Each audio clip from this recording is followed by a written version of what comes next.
yang disampaikan oleh Ibu Profesor Dr. juga pernah menjabat sebagai dengan Presiden ya, pada saat itu tahun 2015 dan 2019, dan selanjutnya adalah berbagai jabatan-jabatan dan berbagai kontribusi dari berbagai bidang.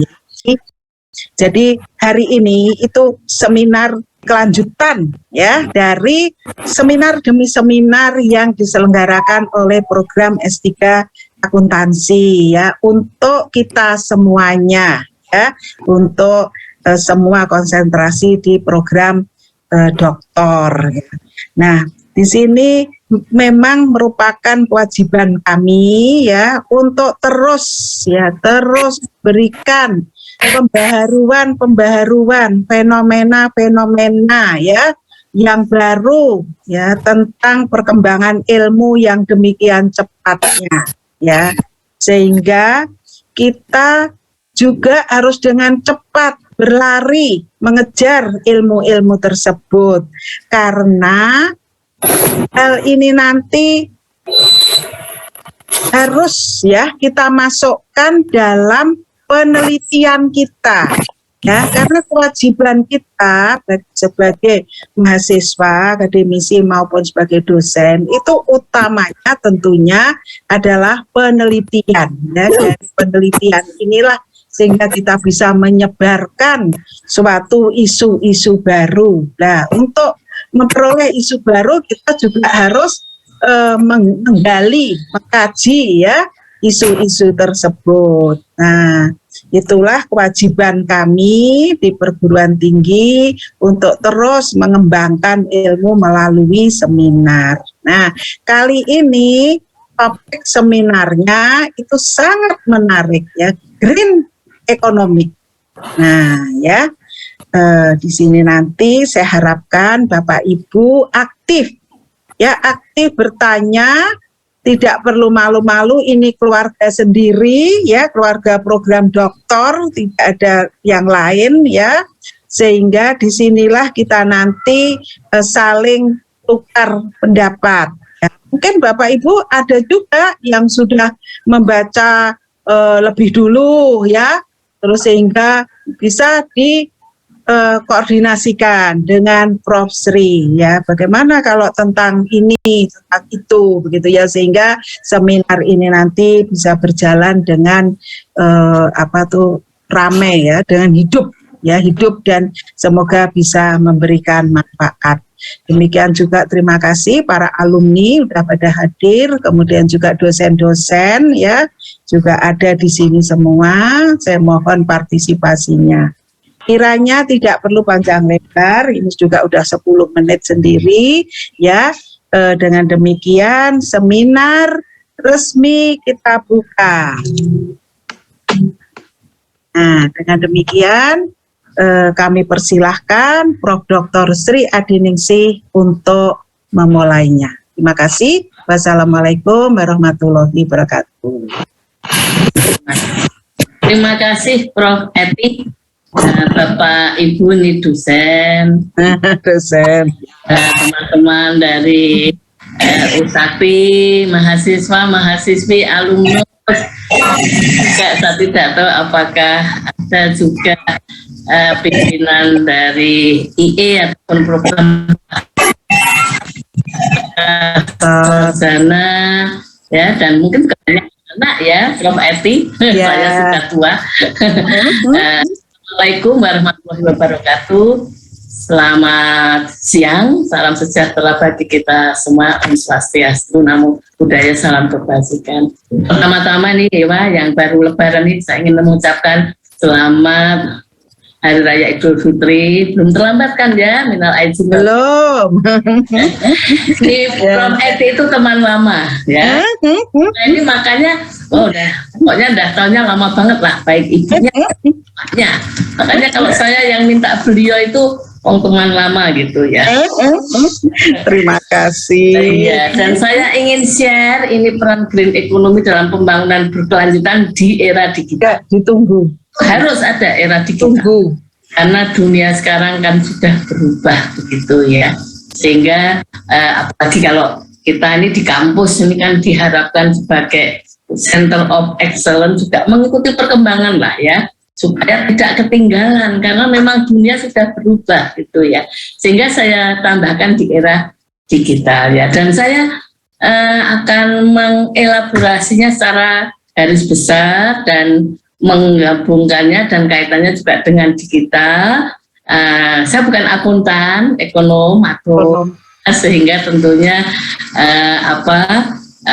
kalau akuntansi detail mungkin Prof. Eti lebih ahli dari saya gitu ya. Tapi kalau ekonomi makro, ya itulah saya. Dan saya ingin mudah-mudahan Bapak Ibu saudara-saudara sudah dapat materi yang saya kirimkan. Kalau belum, tolong itu mungkin bagi organizer panitia bisa untuk dibagi. Tapi saya akan share screen pada saat ini. Bisa dilihat ya? Ya, sudah bisa. Jelas. Oke, kalau bisa dilihat, sebentar. Bersihkan supaya melihatnya.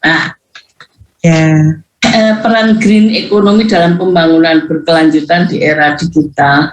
Saya percaya dan yakin salah satu isu mengapa Prof. Eti tertarik ini ya, karena kan di G20 saat ini kan Indonesia sebagai memegang presidensi gitulah dari G20, kan ada 3 topik yang menjadi perhatian di G20 dan tentunya juga dunia. Selain pertama tentu saja global health architecture ya, kemudian yang kedua digital transformation, dan yang ketiga sustainable energy transition. Adalah kaitannya dengan green economy gitu ya. Jadi sekarang perhatian dunia nih G20 itu meskipun anggotanya 20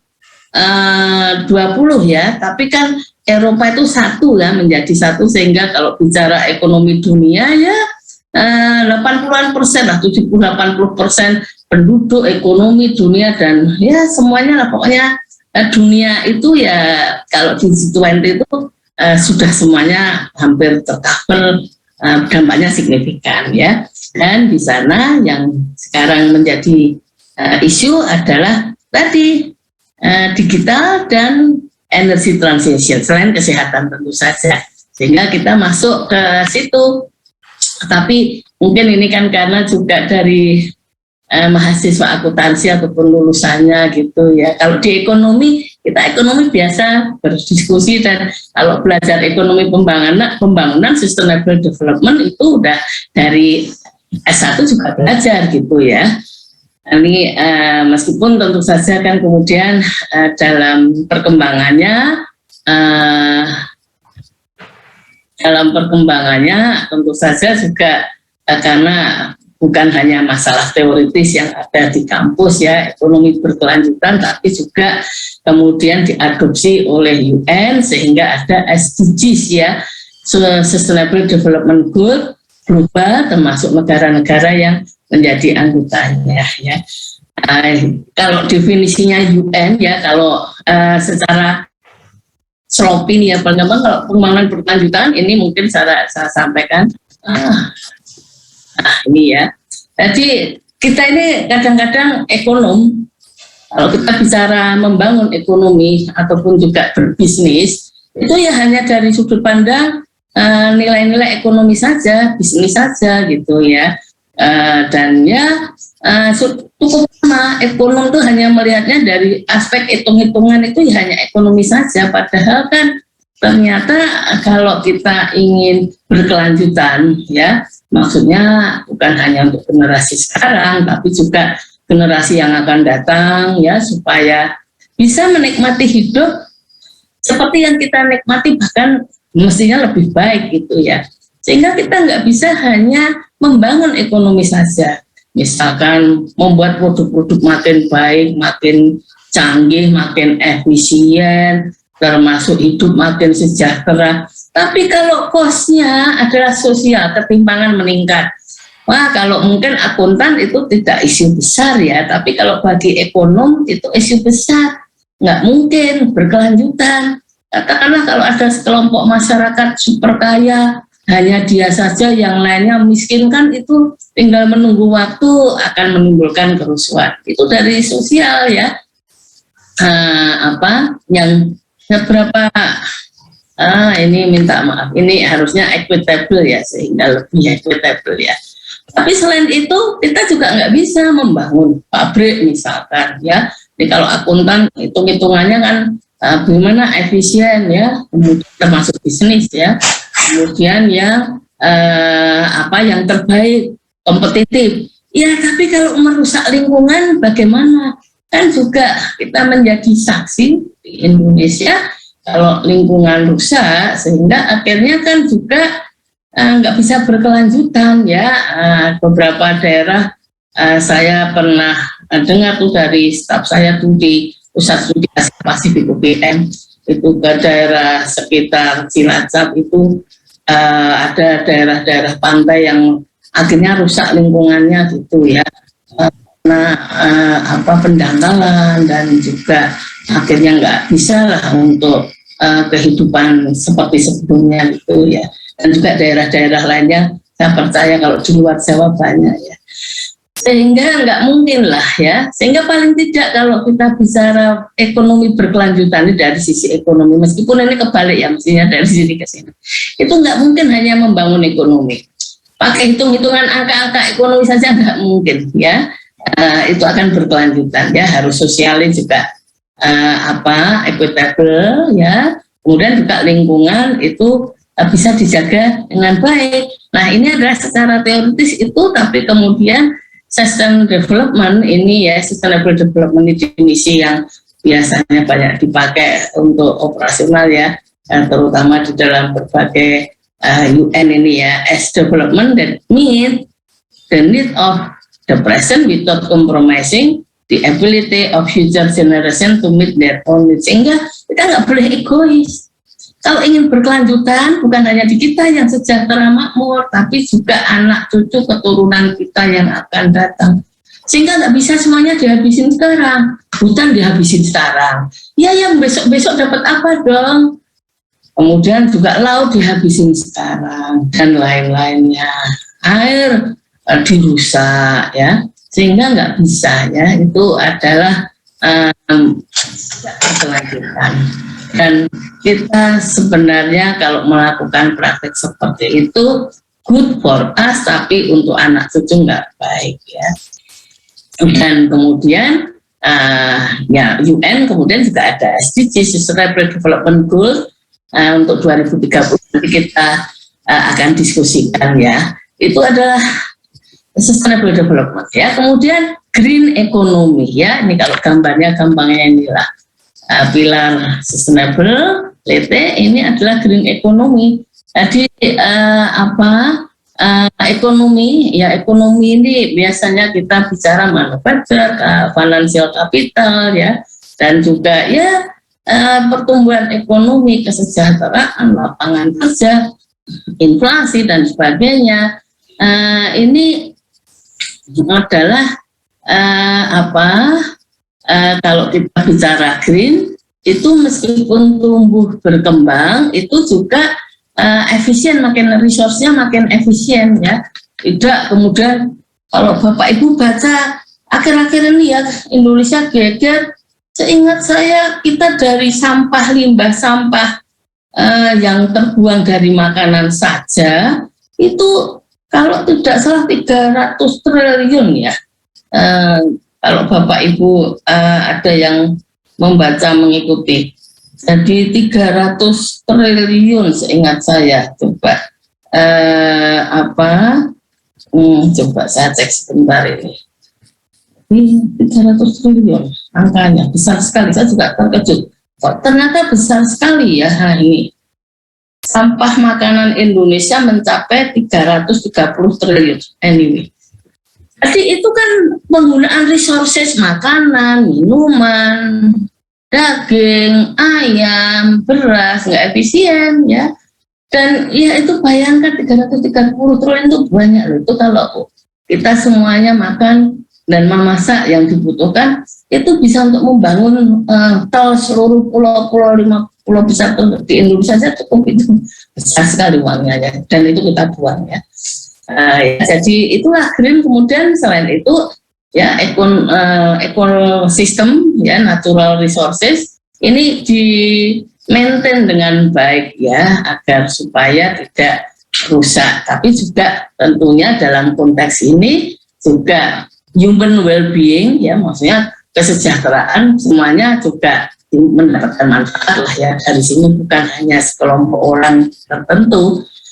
Sehingga ini kalau UN, nah ini karena kemudian yang masuk di level global ini United Nations ya, green economy as one that result and improve human well-being and social equity. Jadi kita makin membaik hidupnya, makin social equity ya, pemerataan, tapi mengurangi reducing environmental risk, risiko terhadap lingkungan, rusaknya lingkungan, dan juga ecological scarcity ya. Jadi seperti tadi misalkan air ya, kelangkaan air ya, di itulah ya dikurangi, maksudnya supaya tidak terjadi scarcity. Paling gampang kalau kita bicara terminologi kalau bicara green economy itu adalah low carbon, resource efficient, dan socially inclusive, sehingga tidak banyak membuang karbon. Misalkan simple, gampang saja, listrik nggak dipakai ya, AC-nya tetap hidup, lampunya hidup, itu sebenarnya tidak green life ya. Saya termasuk orang yang berusaha untuk green life. Di antaranya ruangan saya, kalau saya keluar itu listrik saya matikan, AC saya matikan. Kalau kertas itu dipakai bolak-balik itu ya. Makan itu biasanya juga yang ngambil secukupnya supaya tidak banyak dibuang ya, sedapat mungkin lah ya. Nggak beli barang-barang yang nggak perlu nanti dibuang, rusak, seperti itu ya. Dan supaya resource-nya juga pemakaiannya efisien dan socially inklusif gitu ya. Ini atau kalau di pusat SDM ini ya, green economy di Indonesia, suatu gagasan ekonomi yang bertujuan untuk meningkatkan kesejahteraan dan kesetaraan sosial masyarakat, mengurangi risiko kerusakan lingkungan secara signifikan, atau perekonomian yang rendah tidak menghasilkan emisi karbon dioksida terhadap lingkungan, hemat sumber daya alam, dan berkeadilan ya. Jadi inilah nih secara teoritis dan juga kemudian definisi working yang dimanfaatkan.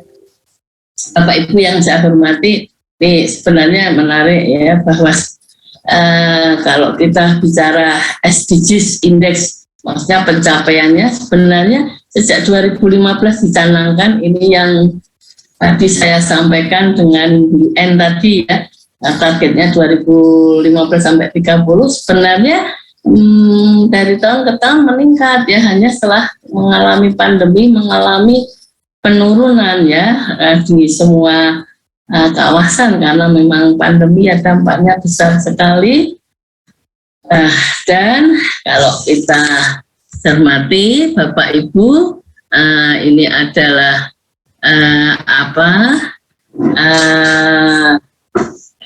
peringkatnya. Indonesia di mana sih? Kita ini kan kalau ingin tahu sebenarnya kita bagus apa enggak sih ya. Nah, karena kalau enggak pasti kan kecap nomor 1 ya, kita merasa paling bagus, sudah berupaya, apalagi di G20 itu sudah dijadikan prioritas. Tapi ternyata Indonesia berada pada peringkat 97 ya, dari 100 paling tidak 103 negara yang ada di sini katakanlah ya. Kita di bawahnya Malaysia, Vietnam, Thailand. Jadi memang kondisi kita belum baik ya, masih tantangan ini. Dan ya inilah perkembangannya, meskipun kalau Bapak Ibu lihat peringkat kita ini ya menurun ya, kemudian sebenarnya sudah mulai membaik ya, tapi negara lain juga membaik, ternyata kita tidak ataupun belum begitu baik ya. Nah ini adalah kalau untuk mengukur SDGs ya, ini standar internasional biasanya pakai UN Sustainable Development Report. Ini adalah untuk Indonesia. Tahun lalu ada 17 item ya yang dipakai untuk melihat perkembangannya, dan ini performanya ya.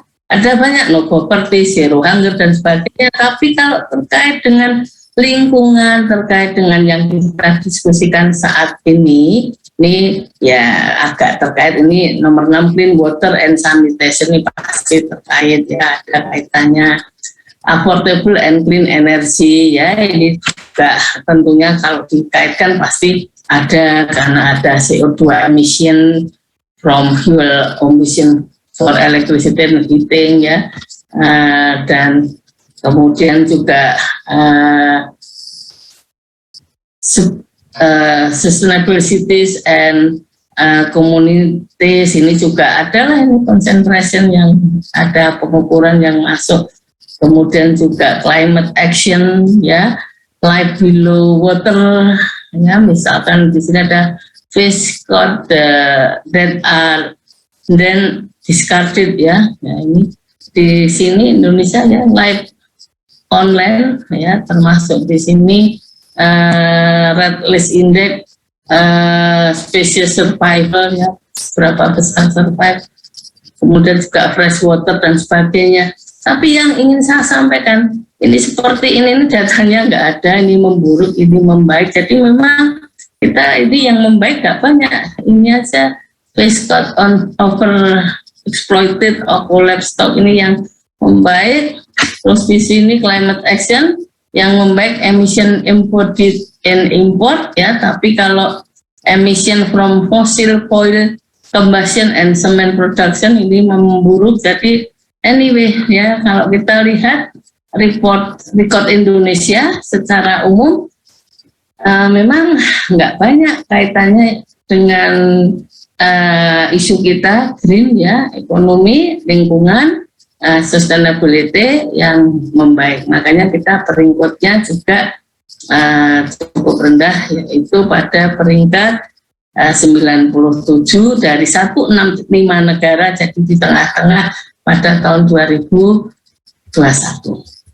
Nah ya, ini dan sebenarnya kalau dikatakan Bu, kok kemajuan kita lamban, kalah dari Thailand, kita tadi kan kalah dari Thailand ya, Vietnam, Malaysia ya. Kalau kalah dari Korea iyalah, Australia lah.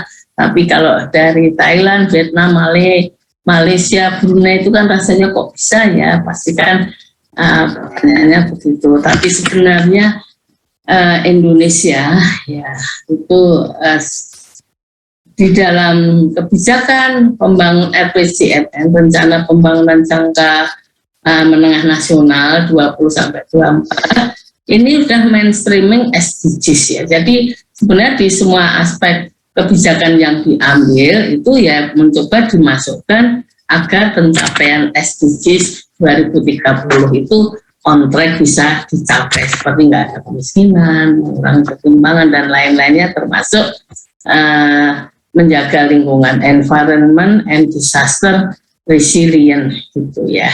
Jadi itu secara umum Bapak Ibu yang saya hormati, bahwa kalau kita ingin pembangunan itu berkelanjutan, anak cucu kita, artinya kita tidak kita habiskan saat ini, nggak apa-apalah saat ini kita nggak perlu maksimal, kemudian terbuai menghabiskan semuanya, enggak lah ya, karena ada anak cucu kita yang akan kita warisi, meskipun mungkin yang kita wariskan ke anak langsung hanya yang kita miliki, tapi anak cucu kita keseluruhan generasi yang akan datang itu mewarisi dunia bumi yang kita tinggali ini dengan semua resource-nya, ekologinya dan lain-lainnya. Dan oleh karena itulah kewajiban bagi kita kalau kita ingin membangun berkelanjutan ya menjaga agar supaya anak cucu juga bisa menikmati kehidupan yang berkualitas. Menurut saya harusnya lebih baik daripada kita. Masa kita ingin anak cucu kita lebih buruk dari kita, kan enggak gitu. Nah, untuk itulah tadi kita sudah lihat definisi green economy dan SDGs, dan untuk agar supaya sukses berhasilnya SDGs, ini green economy ini adalah kalau dilaksanakan, diimplementasikan, itu akan bisa mendukung pencapaian SDGs lebih mudah, karena komponen-komponen green economy tadi sudah kita lihat itu juga berada di dalam SDGs ya. Nah, kemudian kalau kita bicara green economy itu juga agens yang punya dan juga menggarap pada tingkat internasional itu ya UN, dan tiap negara juga punya kebijakan untuk mensupport green economy ya. Jadi misalkan di sini bahkan termasuk di dalam financingnya ya, instrumen yang dipakai support the development and promotion of green financial sector regulation and assistance for the policy maker to foster the incorporation of the financial sector in the transformation process toward green economy. Jadi salah satu juga yang punya peranan penting di dalam suksesnya green economy yang akan bisa kemudian mempercepat pencapaian SDGs ya, itu adalah economic instrument, salah satunya yaitu keuangan, karena kan Bapak Ibu tahu bisnis kita hidup ini kan di zaman modern seperti ini kan peranan keuangan bank ataupun juga pasar modal makin penting, bisnis ya. Itu kalau misalkan bank di dalam memberikan kredit ada klausulnya harus green. Wah, kalau nggak green enggak, wah itu pasti akan dampaknya besar, termasuk kalau gaya misalkan bisnisnya adalah di dalam operasionalnya adalah green, dapat fasilitas ya. Nah itu akan punya dampak besar ya, semacam itulah, termasuk energi ya, seperti policy support for the development of the green economy and low carbon development strategies and for their implementation at national or regional level. Jadi ya memang dari UN itu juga banyak programnya, guideline, kemudian pada tingkat nasional itu apa yang bisa dilakukan, karena kan juga tidak sama antar negara ya, meskipun harapannya kan bahwa gaya hidup green dan green ekonomi itu benar-benar dicapai, dan juga instrumennya masing-masing negara tentunya juga tidak sama, tergantung kepada level kemajuan dari negara tersebut. Jadi itu, nah Bapak Ibu, kalau kita lihat prioritas pembangunan nasional ini ya, dalam membangun lingkungan hidup, meningkatkan ketahanan bencana dan perubahan iklim, jelas ini kaitannya dengan green dan juga inline dengan SDGs ya. Ini meningkatkan kualitas lingkungan hidup, meningkatkan ketahanan bencana dan alam, pembangunan rendah karbon ya. Di sini rendah karbon itu tadi yang pembangunan energi berkelanjutan ya, seperti yang sekarang di G20 ini kan tadi sudah saya sampaikan energi transition energi agar supaya ke renewable yang berkelanjutan, ini kan juga salah satu topik dari 3 topik ya. Kemudian pemulihan lahan berkelanjutan, wah ini memang hutan kita sudah terlanjur rusak itu ya, Kalimantan, Sumatera. Pengelolaan limbah, wah ini kelihatannya sepele, tapi saya ingat saya pernah juga melakukan penelitian mengenai proper ya dampak limbah gitu ya, investasi FDI udah lama banget sih, kali udah 30-an tahun FDI pada pengelolaan lingkungan ya. Pada saat itu proper itu masih banyak yang hitam loh, merah gitu ya. Jadi proper itu adalah penilaian perusahaan di dalam mengelola limbahnya.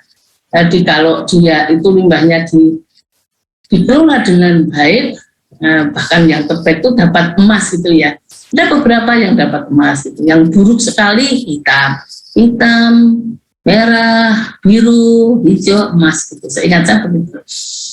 Dan pada waktu dulu banyak yang hitam dan sekarang sih sudah mulai lebih baik dan lebih banyak perusahaan yang diproper ya. Jadi ya harapan saya semakin banyak dan nanti akhirnya semua perusahaan ya diproper ya, diaudit pengelolaan lingkungannya dan yang bagus diberi insentif, yang buruk diberi penalti. Dan sekarang di Indonesia insentifnya kalau itu ya diberi penghargaan udah ada sih itu ya. Saya nggak tahu 2022 ini apakah sudah muncul ya pas pandemi, tapi anyway itu penting. Kemudian pengembangan industri hijau ini, kawasan industri ini ya. Saya ingat waktu saya masih muda itu Sears itu ya, dia waktu itu terkenal sekali dengan kawasan industri yang hijau karena pengelolaan limbahnya. Waktu itu ada di pool jadi satu, ada kolam air yang keluar dari semua pabrik di Sears Surabaya. Ikannya hidup gitu ya, waktu itu sempat menjadi itulah ya, nah gitu ya, meskipun kemudian pertanyaannya itu ikannya tetap hidup itu karena memang bebas limbah atau akhirnya ikannya melakukan adjustment sehingga dia tahan dengan limbah gitu. Anyway, nanti Bapak Ibu bisa ngecek sendiri ya. Kemudian rendah karbon pesisir dan laut ganti dan Bapak Ibu yang saya hormati dan juga mahasiswi S3 ini ya. Kebijakan penanganan iklim dan pembangunan rendah karbon untuk mendukung pelaksanaan ekonomi hijau ini di dalam RPJMN ya, itu ada target-targetnya, indikator dan targetnya gitu ya.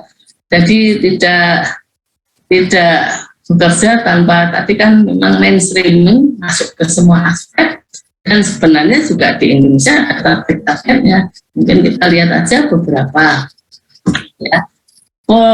Persentase potensi kehilangan PDB akibat bahaya iklim di sektor kesehatan ya. Ini kan targetnya 2020 ya, 0,024 dan 2024 0,022 ya. Seperti itu.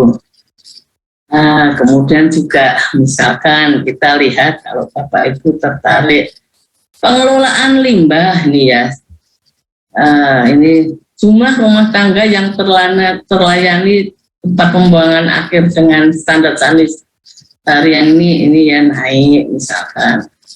Pengembangan industri hijau, standar kelembagaan industri hijau yang dikembangkan ya makin banyak ini, tapi kan ini harapannya ya masih karena 2024 ini porsi energi baru terbarukan dalam bauran energi ya, diharapkan 2020 13,4% menjadi 19,5% ya. Kemudian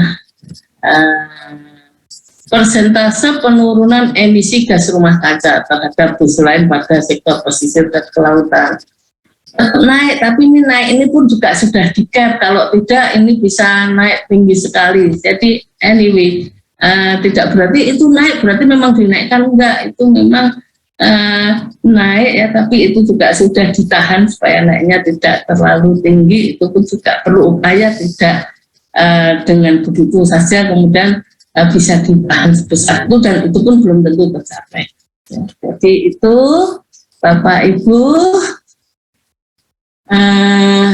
dan ya sebenarnya pemerintah Indonesia telah bekerja secara progresif dalam perencanaan inisiatif pembangunan rendah karbon ya. Proyek-proyeknya mungkin ada banyak dan saya yakin juga semakin banyak, karena kan banyak sekali proyek-proyek semacam ini dari kementerian dan ini dari ESDM, pemanfaatan biogas untuk pasukan energi rumah tangga, rehab hulu gas berbasis masyarakat, dan seterusnya pemanfaatan lahan bekas tambang sebagai taman wisata mangrove dalam upaya rehab ekosistem dan sekuentasi karbon di Belitung mangrove park. Jadi itulah beberapa upaya, tapi mungkin kan pertanyaan kan ada banyak banget, iyalah memang ada banyak, makanya peringkat kita juga tadi 73 ya rendah ya.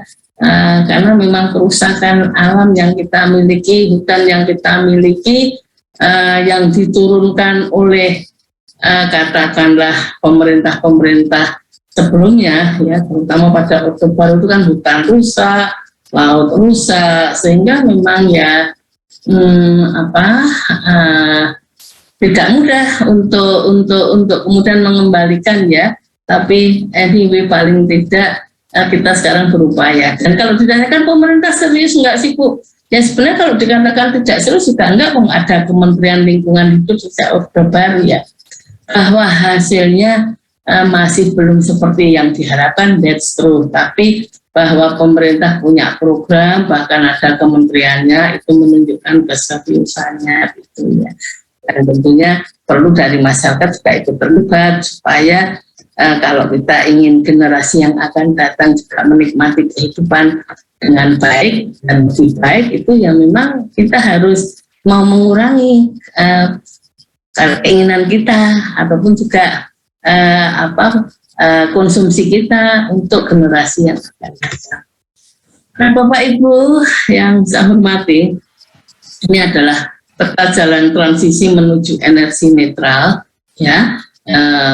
Ini kan 2060 ini bauran energi baru terbarukan telah mencapai 100%. Ini harapannya ya, yang didominasi oleh tenaga surya, hidro, penyaluran jaringan gas sebanyak 23 juta, kompor 52 juta rumah tangga, penggunaan kendaraan listrik, konsumsi listrik menyentuh 5,308 kWh per kapita dan seterusnya ya. Tapi juga kalau kita lihat 2025 bauran EBT mencapai 23% ya. Jadi ada tahap-tahapan paling tidak yang sudah ada yang direncanakan, dan apakah ini dari Kementerian ESDM kita on track apa tidak ya, nanti bisa kita lihat. Ini adalah di COP26 kemarin di Glasgow, Indonesia, ini climate commitment-nya, karena kan ini kaitannya juga ekonomi hijau ya, National Determined Contribution Indonesia, harapannya untuk menurunkan gas rumah kaca 29% sampai 2030 voluntarily. Tapi kalau ada international support, dibantu negara maju yang lebih kaya, dari 29 bisa menjadi 41%. Ya, jadi ya memang kita punya dana, cuman dana kan juga kepentingannya, keperluannya untuk macam-macam gitu ya. Sehingga kalau hanya dana kita ya kapasitas kita untuk menurunkan, katakanlah semua perusahaan harus proper dan semua pengolahan limbah harus baik, enggak merusak semuanya diharapkan green atau good. Kalau gampang ngomongnya, tapi biaya mengolah limbah itu mahal sekali. Saya pernah datang di satu pabrik itu yang melihat pengolahan limbahnya. Itu dari area pabriknya, itu yang tempat mengolah limbahnya itu bisa 1/5, 1/4 luas, baru luasnya saja.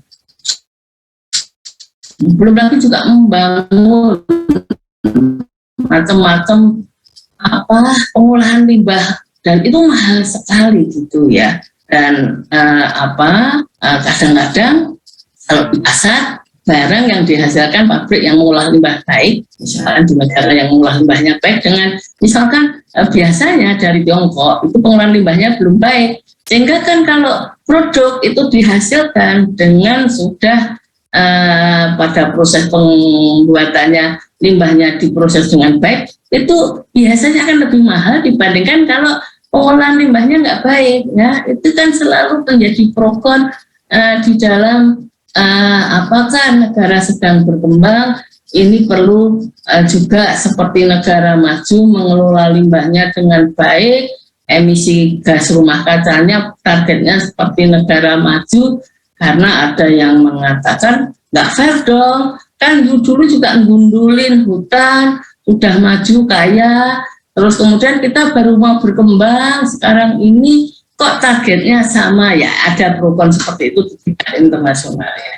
Tapi yang ingin saya sampaikan adalah seringkali ya ini harga suatu produk kalau di dalamnya termasuk biaya pengolahan limbah sehingga tidak merusak lingkungan, itu biasanya akan lebih mahal dibandingkan kalau limbahnya tidak diolah ya, sehingga memang ya kalau akuntan biasanya hanya ngukur berapa aja sih yang dikeluarkan yang memang sudah ada gitu ya, bahwa dampak lingkungannya kan sepanjang tidak ada pengolahan limbah yang bagus, ada monetary expenditure untuk itu, biasanya kan nggak dihitung gitu ya.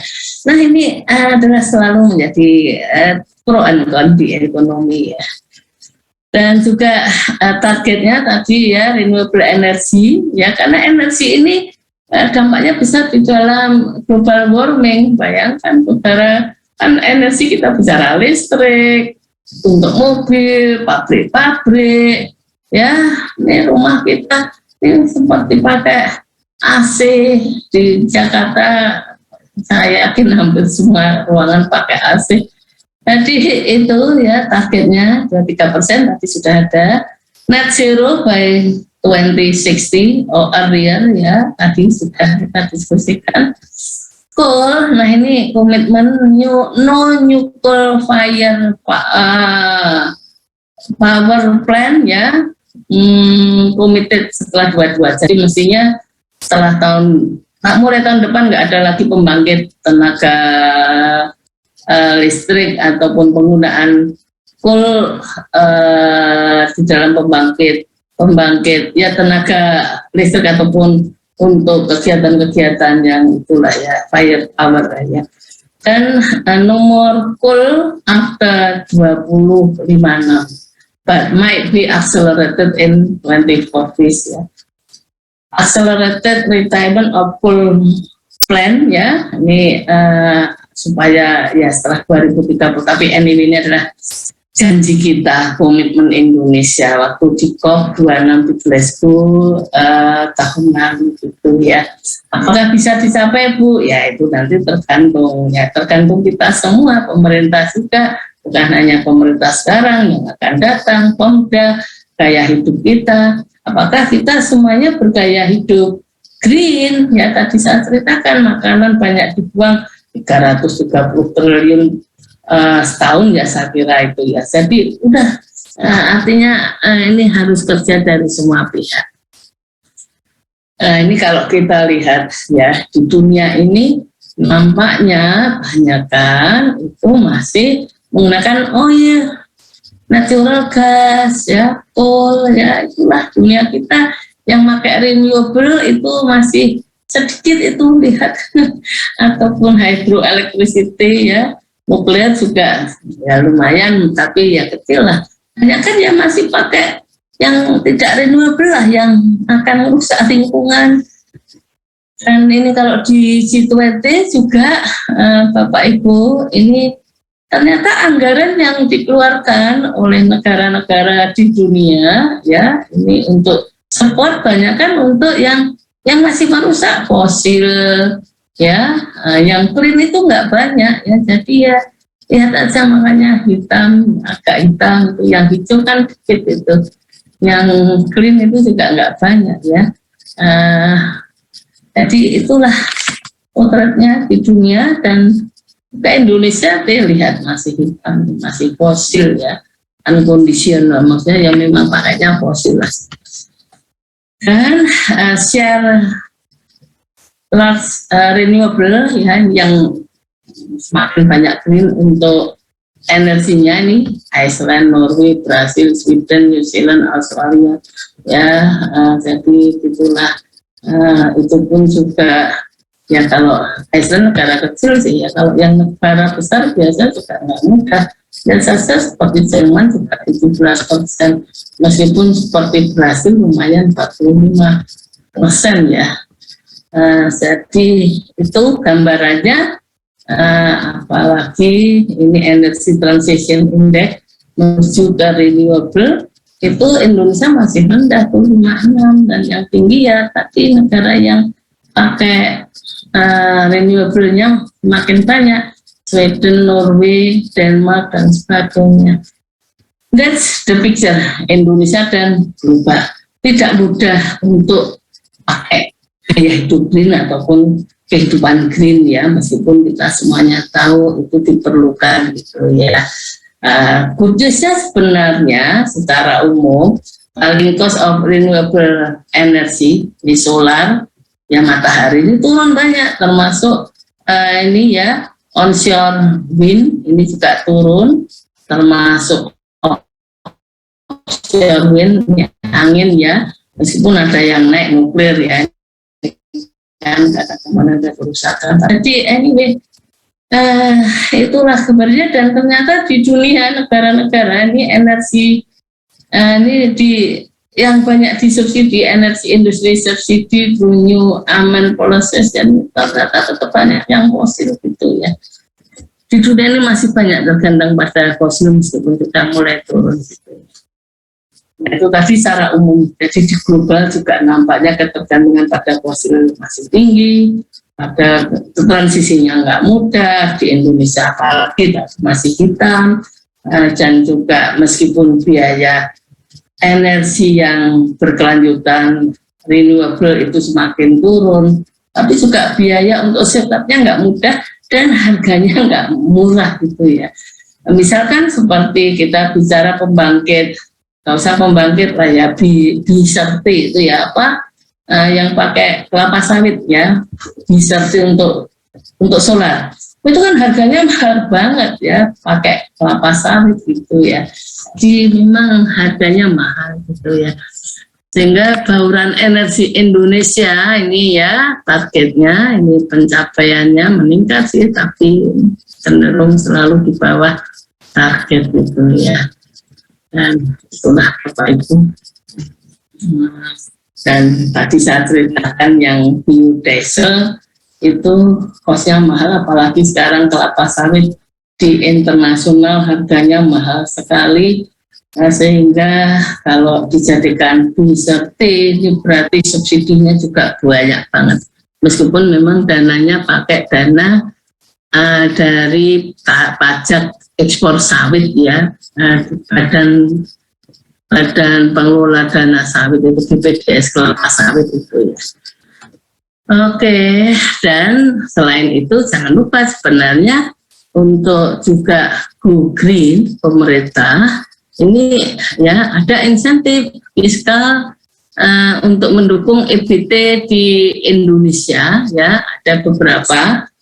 Kalau Bapak Ibu pengen tahu detailnya ini angkanya, dan pasti juga lebih kompleks hari ini kalau akan meng-apply untuk mendapatkan, tapi ada fasilitas pajak penghasilan, fasilitas PPN, fasilitas biaya masuk untuk yang impor, ada tax holiday ya, jadi untuk keringanan pajak yang mendukung EBT di Indonesia, bahkan juga pengurangan pajak properti sampai dengan 100% pada tahap eksplorasi untuk fasilitas panas bumi gitu ya, jadi pengurangan PPB dan sebagainya. Jadi ada banyak, meskipun kalau ditanya apakah mudah untuk mendapatkan fasilitasnya, wah itu isu yang lain lagi, tapi ada di sana ya. Kadang ada banyak fasilitas, kebijakan, tapi untuk exercise, untuk dipakai tidak mudah. Dan itu juga yang membuat daya tarik Renewable Energy Country Attractiveness Index Indonesia ini cukup rendah ini ya Bapak Ibu. Jadi ya mungkin mengajak investor masuk investasi di Indonesia untuk agar supaya pembangkit energi yang renewable itu nampaknya tidak mudah, apalagi kan biasanya renewable itu biayanya mahal ya, dan perlu dana besar gitu ya, sehingga biasanya ya akhirnya pemerintah atau kalau di Indonesia seperti yang menghasilkan Biserti ya, B30 itu adalah ya perusahaan memang juga punya kelapa sawit, sehingga bisa back to back gitu ya, sehingga kalau ada apa-apa juga nggak dirugikan gitu ya. Oke, Bapak Ibu, Kalau kita cermati tadi secara umum ya, bahwa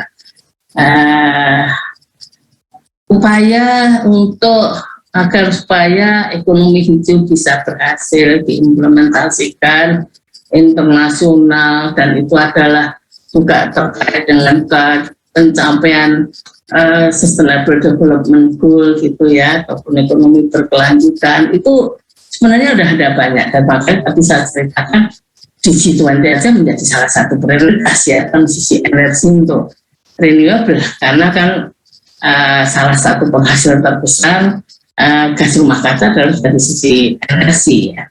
Dan oleh karena itulah kemudian ya keroyokan dalam artian apa sih yang bisa dilakukan termasuk baik pada tingkat internasional ataupun nasional.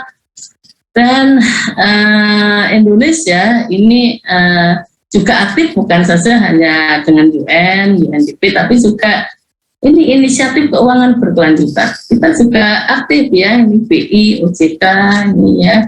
Ada banyak itu inisiatif kalau Bapak Ibu tertarik ya. Tapi juga ini OJK bahkan juga berbagai kebijakan itu juga sudah dibuat untuk itu, dan untuk itu juga kebijakan green economy ya. OJK ini ada banyak kegiatan supaya energi terbarukan lebih banyak, efisiensi energi, pencegahan pengendalian polusi ya. Jadi ini OJK ini ya, dan juga seperti yang 2018 insentif untuk mendukung kendaraan bermotor listrik berbasis baterai yang didukung dengan pedoman kebijakan teknis.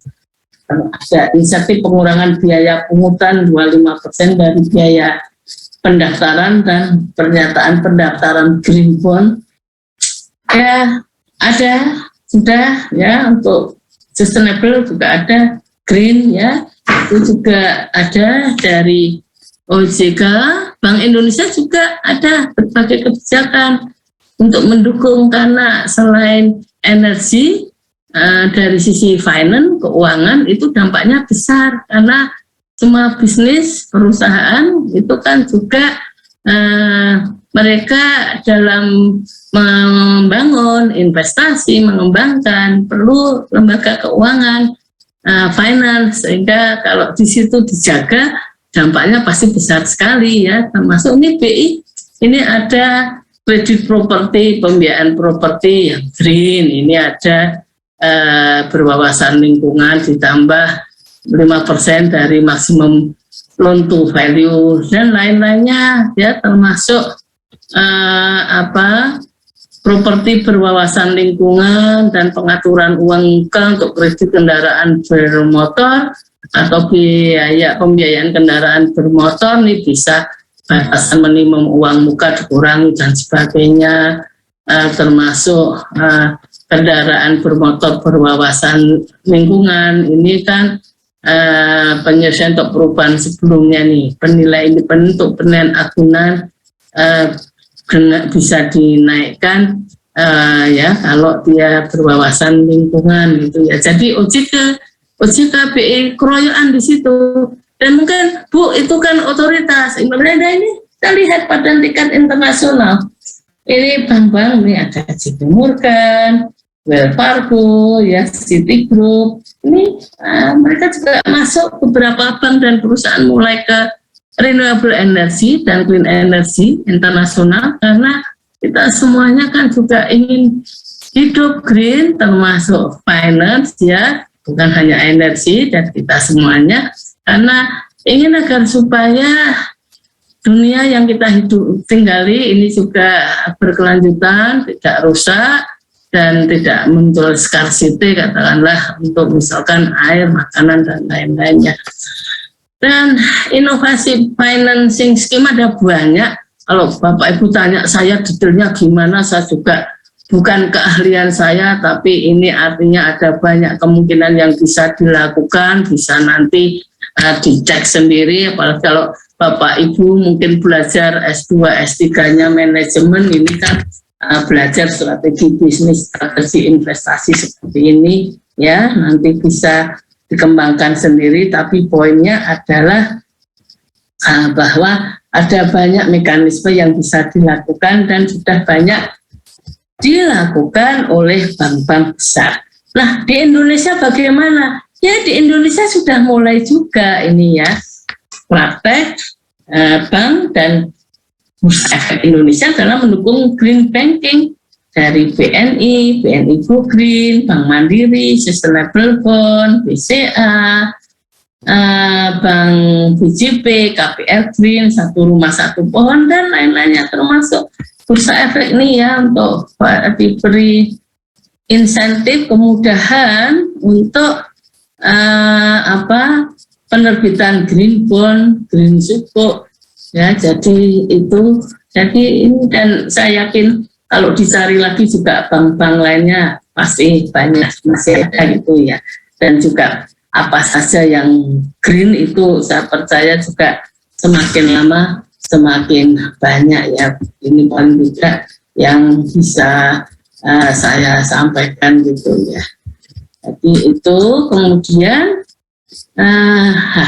dan kan tentu pertanyaannya Bu, kan tadi kita udah tahu kita gimana sih posisi kita baik untuk sustainable development goal ataupun juga green. Ini juga di finance itu juga ada pemeringkatan internasional gitu ya.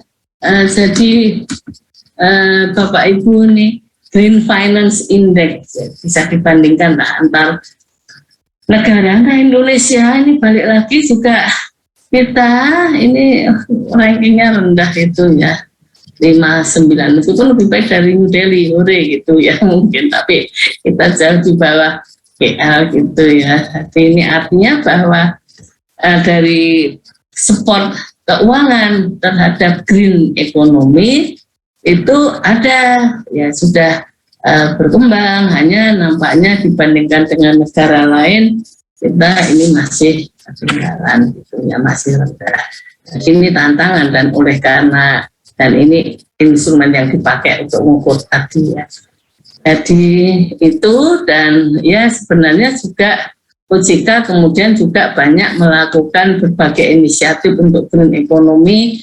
Ada taksonomi green, bukan green economy, green finance gitu ya, di OJK BI mereka juga mengerjakan itu.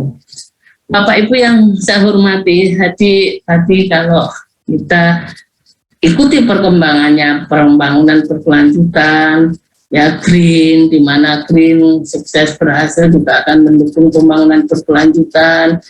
Dan tentunya kalau kita bicara green economy ini kan supaya low carbon ya, dan tidak ada scarcity terhadap ya ekologi, dan masuk no one left behind itu. Kemudian kan ada banyak yang perlu dilakukan, tapi pemerintah juga sudah menjadi mainstreaming dalam RPJMN-nya. Tapi biasanya sekarang isu besarnya, dan ini bisa melibatkan dunia usaha, adalah energi dan keuangan. Dan di Indonesia sekarang di G20 ini kan juga transisi energi renewable menjadi salah satu prioritas, dan juga keuangan tadi saya tunjukkan meskipun dibandingkan dengan negara lain Indonesia masih ketinggalan. Dan yang terakhir nih, saya ingin memasukkan isu terkait dengan digitalisasi ya. Karena apa? Karena Bapak Ibu tentu mengikuti perkembangan bahwa digitalisasi, disrupsi ini yang masuk ke hidup kita. Pertamanya dulu dari media, kemudian ke retail, travel, ya sekarang semuanya pelan-pelan terdisrupsi ya. Dan yang menarik, kalau Bapak Ibu ingat waktu pandemi mencapai puncaknya, Jakarta itu katanya langitnya biru. Di seluruh dunia langitnya biru. Begitu kita banyak work from home dan juga banyak aktivitas, tidak banyak pergi keluar, itu ternyata dunia kita itu bagus, lingkungannya bagus, sehingga kalau pola-pola dengan digital kemudian kita bisa tetap melanjutkan praktek bisnis yang online, yang tidak langsung merusak lingkungan, apa itu dilanjutkan ya, ini berpotensi mendorong green economy ya, karena apa? Karena nih ya, ini kan kita sekarang Bapak Ibu mungkin saya nggak tahu di Jakarta ya, di Jogja ini sekarang orang mantu juga sudah ngundang orang banyak. Aduh, tempat-tempat untuk manten yang besar itu sudah pada dipakai, pusing saya, takut kadang-kadang untuk datang gitu ya. Udah kayaknya balik seperti sebelumnya gitu ya. Meskipun ini kalau kita tanya ya, ini untuk aspek yang lainnya, apakah gaya hidup online akan setelah tidak pandemi ya, itu akan berlanjut. Secara umum berbagai survei menunjukkan ya tetap banyak yang akan pakai. Mungkin kalau boleh kerja itu tidak di kantor terus tapi bisa fleksibel gitu ya. Saya dosen usia rawan, banyak komorbid ya, kalau bisa sih online ya, termasuk ini kalau dari Redsir, ini dari ISET ya, Redsir ini juga consumer ini mayoritas juga nampaknya mereka akan tetap belanjanya online 77%. Di Amerika sendiri ini ya, ternyata di Amerika sendiri ini kalau bisa mereka nih setelah pandemi pengennya kerja remote full time, tetap dari jauh atau remote most of the time. Jadi ya mayoritas nih remote half time. Jadi ya fleksibel lah, pengennya tidak ingin 100% kerja di rumah. Dan ini tentu Pak Ibu ya, kalau pola seperti itu dan misalkan perusahaan tetap efisien, mengapa harus pergi ke kantor, kecuali yang memang harus ke kantor gitu ya. Nah, itu bayangkan ini kan lumayan yang dihemat kalau di seluruh dunia melakukan hal seperti itu. Itu kan itu baru dari work from home ya, belum lagi sekolah, training, rapat. Bayangkan dulu itu kalau akan rapat, saya itu kadang-kadang hanya memberikan ceramah 10 menit, 15 menit dari Jogja terbang ke Jakarta, ya nanti sorenya balik ke Jogja. Sekarang kan nggak perlu seperti sekarang ini, saya dengan saudara-saudara bisa online dari rumah saya di Jogja, dan saya yakin juga kualitas yang katakanlah diskusi ya memang tidak seseru kalau offline ya, tapi kan juga dengan demikian masih pembelajaran dan apanya itu kan masih diperoleh. Jadi dan ini akan cenderung green, termasuk belanja. Belanja itu kan saya tuh sekarang juga jarang belanja, tapi kan biasanya yang namanya ibu ya, dan juga anak-anak muda kecil ya juga keluar belanja. Tapi sekarang bisa dengan online itu kan juga mengurangi. Kan tadi saya sampaikan bahwa salah satu salah satu gas rumah kaca terbentuk CO2 itu adalah energi ya. Kalau kita tidak banyak keluar rumah kan tidak perlu banyak energi yang dikeluarkan, termasuk anggaran, dana dan sebagainya. Jadi sebenarnya dan juga banyak aktivitas lainnya ya, termasuk misalkan bisa lebih efektif, produktif, efisien dengan digitalisasi, itu kan jelas akan menghemat resources ya. Dan ini kalau kita lihat pergeseran perilaku konsumen selama pandemi ya, dan setelah pasca pandemi ya, nampaknya diperkirakan tidak semuanya akan tetap tumbuh berkembang pasca pandemi. E-commerce masih ya, ini automation adoption masih, tapi seperti online education seperti ini ya masih tumbuh lah, tapi tidak akan seperti ini ya. Tapi saya yakin sekarang properti pun mungkin juga tidak semuanya harus tatap muka gitu ya, termasuk grocery shopping meskipun ya akan lebih tumbuh dari ini meskipun tidak seperti pada waktu pandemi, termasuk restoran. Tapi intinya bahwa itu juga akan mendorong green economy kalau kita lebih banyak menggunakan online, lebih produktif, lebih efisien, dan juga tidak banyak mobilitas ya. Padahal juga ekonomi digital diperkirakan akan bertumbuh 5 kali lipat Indonesia sampai 2030 ya, internet ekonomi. Jadi that's it.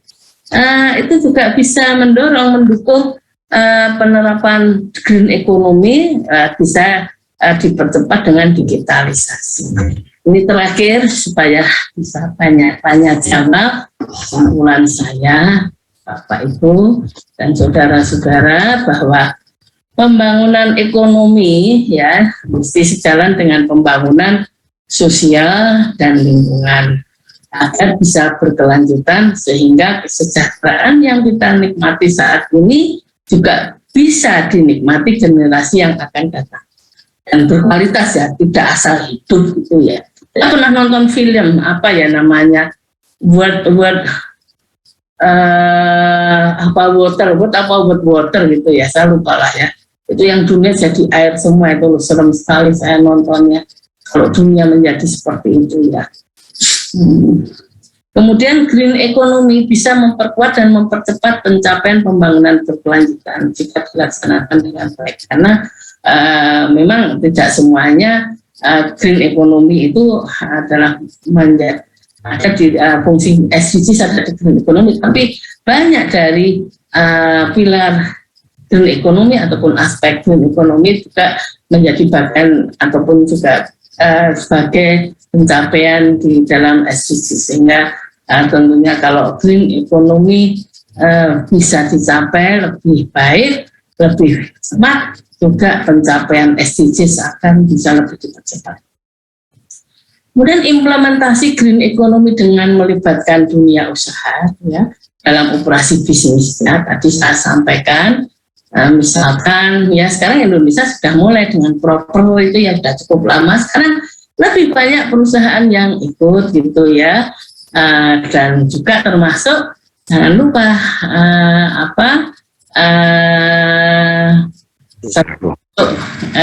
tekanan konsumen ya, bahwa di dalam produknya itu beberapa terutama di negara Western dicantumkan labelnya warnanya hitam atau green gitu ya. Nah itu juga merupakan tekanan gitu ya. Jadi dunia usaha dan masyarakat dengan hidup green ya, kayak saya berusaha untuk green life gitu ya. Saya sejak lama kertas itu mesti bolak-balik, meskipun itu dinas, kalau hanya dengan staff ataupun dengan tim saya udahlah bolak-balik nggak apa-apa, udah dicoret-coret sisi satunya tetap dipakai gitu ya, termasuk ya listrik, pemakaian resource itu seminimal mungkin, itu kan mengurangi tekanan scarcity pada ekologikal ya. Ini akan dapat mempercepat ya target ataupun sebagian lah target dari pembangunan SDGs ya. Transformasi energi atau keuangan tadi saya sampaikan ya, bagian besar yang punya dampak penting bagi green economy, energi, transisi energi atau keuangan dengan green ya, green energy dan green finance tadi sudah saya jelaskan, arah yang ramah lingkungan menjadi tunggak penting dalam pencapaian green economy, dan perlu dukungan bukan saja dari pemerintah namun juga dunia usaha dan masyarakat ya.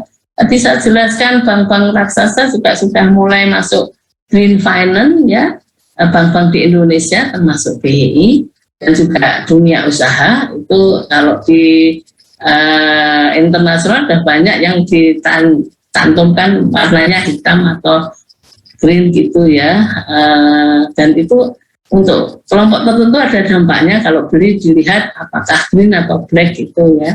Jadi ya itu saya kira kita pelan-pelan nampaknya juga mesti masuk ke sana supaya kalau mau beli barang bukan hanya murah gitu ya, tapi yang green, karena kalau hanya murah dan limbahnya tidak diolah dengan baik pada waktu prosesnya memang menjadi sangat murah, lebih murah dibandingkan dengan kalau ada pengolahan limbah, karena pengolahan limbah itu mahal sekali gitu ya.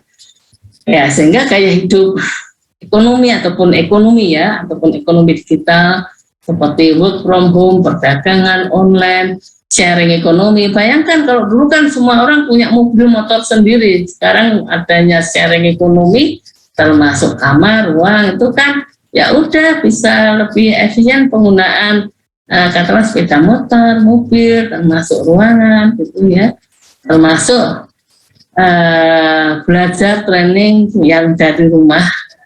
Dengan YouTube kita bisa belajar apa saja. Sekarang saya juga sering buka YouTube kalau ingin tahu sesuatu selain Google gitu ya, ataupun ikut streaming seperti ini kan juga ada yang streaming ya. Belajar dan training dari rumah ini juga, dan semuanya tadi ya, mengurangi tekanan gas rumah kaca dan akan mempercepat pencapaian green economy. Dan oleh karena itulah Bapak Ibu yang saya hormati, upaya agar supaya green economy bisa diraih, kita hidup green, ekonomi kita green, pembangunan berkelanjutan tercapai, nggak bisa hanya pemerintah, tapi juga kita semuanya harus terlibat, karena hidup kita sehari-hari yang kita lakukan itu juga jejaknya akan ada di bumi ini. Dan kalau kita peduli dengan anak cucu kita peduli dengan generasi yang akan datang, kita harus membatasi diri, tidak dieksploitasi habis, tapi agar berkelanjutan. Demikian Bapak Ibu yang bisa saya sampaikan, mudah-mudahan bisa memberikan pencerahan dan juga berguna bagi mahasiswa-mahasiswi akuntansi yang saya yakin biasanya nggak terlalu peduli dengan isu-isu semacam ini. Terima kasih Prof. Eti dan Bapak Ibu. Ya, terima kasih Prof. Dr. Sri Adiningsih yang luar biasa memberikan sharing ilmunya yang begitu luas ya, dari berbagai tinjauan ilmu, sehingga sangat menambah wawasan khususnya dari kami yang dari akuntansi ya. Dan di sini memang diharapkan para mahasiswa untuk mengimplementasikan ya ke penelitian-penelitian. Itulah tujuan akhir dari seminar kita, yaitu kita harus bisa mengimplementasikan ke penelitian ya. Kemudian juga tadi pesannya Prof. Sri bahwa dari kita sendiri ya, jangan hanya mengunggulkan pemerintah ya, baik dari negara lain atau negara kita sendiri, tapi dari kita sendiri terus melakukan upaya-upaya untuk mencapai green economy ya. Nah, kita mesti tahu faktor-faktor yang mempengaruhi atau bisa mempercepat tercapainya green economy, terutama tadi misalnya online itu tetap kita gunakan baik dalam perdagangan maupun dalam pembelajaran, misalnya training dan sebagainya.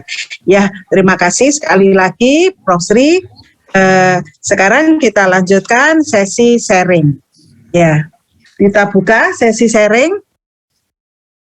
Siapa yang mau menanyakan? Ini tolong semuanya. Iya. Ada yang angkat tangan itu. Angkat tangan atau yuk, itu yang kelihatan siapa tuh? Mas Adam, Adam kelihatan. Pak Arif Hermawan ini. Siapa? Selamat siang, Prof. Ya, siang. Ingin bertanya, sebelumnya saya ucapkan terima kasih, nih materinya cukup bagus. Saya tertarik dengan keberlanjutannya itu. Namun selama ini saya banyak mendapatkan itu terkait dengan usaha di bidang finansial. Nah, saya kebetulan sedang mengambil disertasi, ingin mengambil sustainable, tapi untuk perusahaan non-bank. Nah, ini barangkali apakah bisa diterapkan di selain bank, ataukah hanya khusus untuk bank untuk financial sustainability ini? Terima kasih, Prof. Ya, silahkan Prof. Sri Adiningsih. Baik, terima kasih Prof. Eti.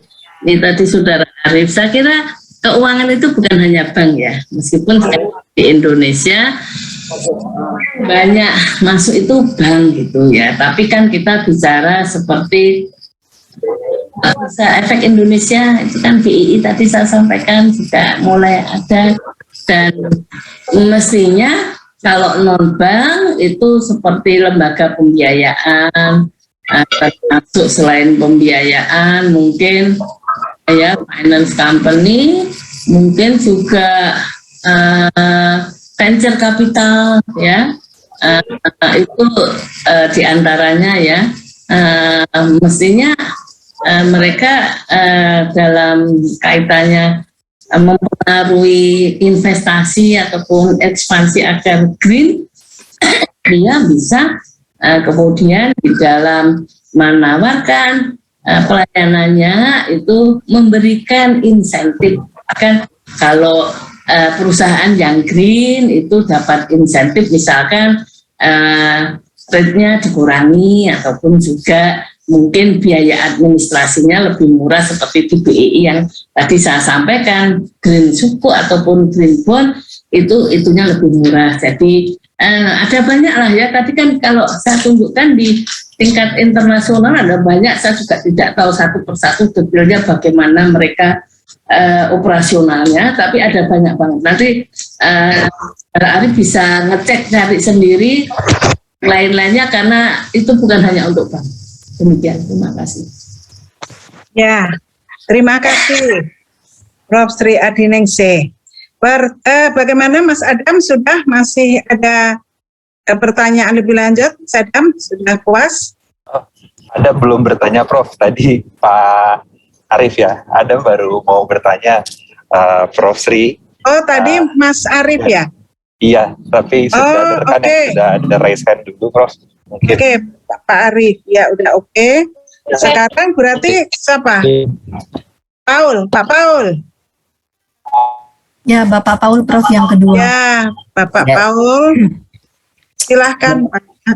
Terima kasih Prof. Eti, terima kasih Prof. Sri Adiningsih. Presentasinya sangat komprehensif dan sangat menarik. Ya. Dari yang dipresentasikan Prof. Sri tadi, terlihat kan sebenarnya bahwa perencanaan pemerintah itu sudah sangat komprehensif disertai dengan target-target yang yang memang sudah terencana. Kemudian saya mahasiswa S3 Sustainable Development, bukan dari akuntansi gitu ya. Dan kebetulan saya juga menjabat sebagai direktur eksekutif dari Masyarakat Energi Terbarukan, semacam NGO. Nah, tadi Bu Sri, Bu Prof banyak membahas tentang energi terbarukan. Nah, terkait dengan perencanaan yang sangat komprehensif yang disiapkan oleh pemerintah, tapi pada kenyataannya pada saat bicara tentang implementasi itu jauh dari pencapaiannya, itu jauh dari target-target yang sudah ditetapkan. Misalnya target energi terbarukan tadi disampaikan oleh Prof itu kan 2024 itu atau 2025 sebenarnya itu harus mencapai 23%. Per tahun kemarin itu baru sekitar 12%-an gitu. Dan dalam waktu 3 tahun itu harus mencapai sekitar harus tambah 13%-an lagi. Nah, ini kan sesuatu yang sulit dicapai. Nah, pertanyaan saya itu kira-kira di mana permasalahan yang menyebabkan antara pencapaian dengan perencanaan itu jauh panggang dari api. Terima kasih, Prof. Oke, ini saudara. Terima kasih. Bisa langsung Prof tadi. Silakan Prof. Ini Pak Paul ini memang dia lebih sebenarnya ahlinya Bu, dia dasar. Karena dia NGO bergerak di sana gitu ya.